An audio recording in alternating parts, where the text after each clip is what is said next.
So now we get into how trauma hides, in terms of like what are the signs that we often miss, right? So one thing I want you guys to like take away from this is like trauma doesn't always look like somebody breaking down. And let me rephrase this. It's not just trauma, it's mental health in general. Mental health doesn't always look like somebody breaking down, falling apart, like, seeming like things are not working. That's the piece that we want to make sure people understand. Both trauma and mental health do not mean that the person is falling apart.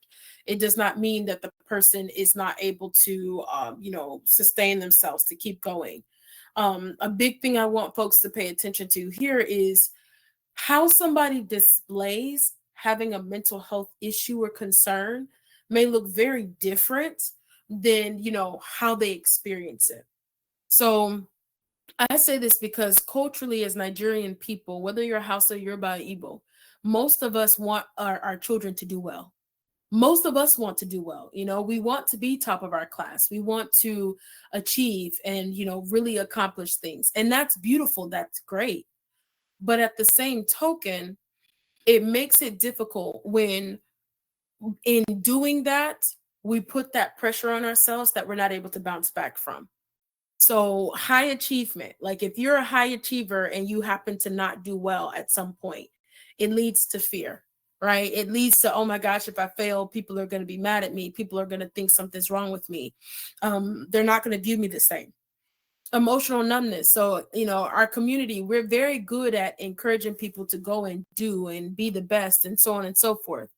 But sometimes we're not the best at, encouraging love, sharing love, making sure that people feel like heard, listened to, and all of that, right? Sometimes it's like, what's going on and why aren't we able to say I love you as easily as we are able to say go and be number one? Why didn't you get first class? um this, I don't know if this is going to sound funny or offensive, so please forgive me. Either way, you'll be all right.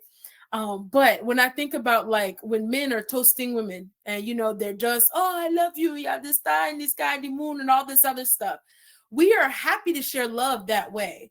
But do we share that same level of love when we're talking to our coworker, when we're talking to a friend, when we're talking to our kids? Do we express that same level of emotion and care and concern? Sometimes it can look like feeling overly responsible. So we know that in our culture, our kids start at a very early age handling responsibilities. Whether it's, going to fetch water, whether it's helping to take care of the younger ones, doing message, what them this, what them that, like whatever it is that we are assigning our kids to do. When we're giving them all these different responsibilities, it makes them have to step up a lot faster, a lot quicker. So we understand that culturally they're supposed to be obedient and do as they're told, but we also understand that it creates, a understanding in these children that can actually lead to mental health issues later, right? It can lead to them changing and shifting how they see themselves, how they engage with the world around them, and so forth. So it's partly our job to be able to fix that and undo some of that damage. And then there's additional pieces on here, but these are the signs that sometimes we miss when we're talking to others and we're talking about trauma, we're talking about mental health. Because for us, we're so used to it. It's just what we do, that when it doesn't look perfect, when it doesn't look clear cut, it's easy to just overlook it. It's easy to miss it.